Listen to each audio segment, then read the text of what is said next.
ஷிர்க் என்றால் என்ன? சிலைகளை வணங்குவது ஷிர்க். ஷிர்க் என்றால் என்ன?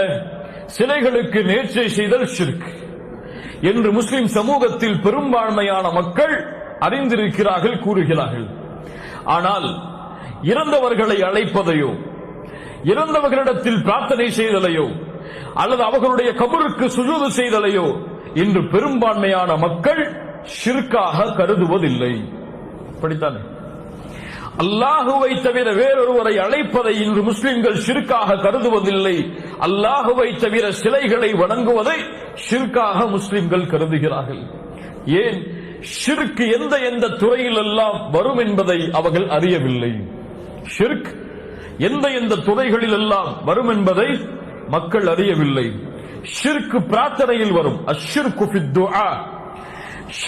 அஷ்ஷிர்கு ஃபித் துஆ. ஷிர்க் எண்ணத்தில் வரும். அஷ்ஷிர்கு ஃபின் நிய்யா. ஷிர்க் கட்டுப்படுதலில் வரும். அஷ்ஷிர்கு ஃபித் தாஆ. ஷிர்க் நேசத்தில் வரும். அஷ்ஷிர்கு ஃபில் முஹப்பா. ஷிர்க் அல்லாஹ் அல்லாதவர்களுக்கு நேர்ச்சை செய்தலில் வரும். அஷ்ஷிர்கு ஃபித் தஅவா. அல்லாஹ் அல்லாதவர்களை பிரார்த்தனை செய்தல் ஷிர்கா? ஷிர்கா இல்லையா?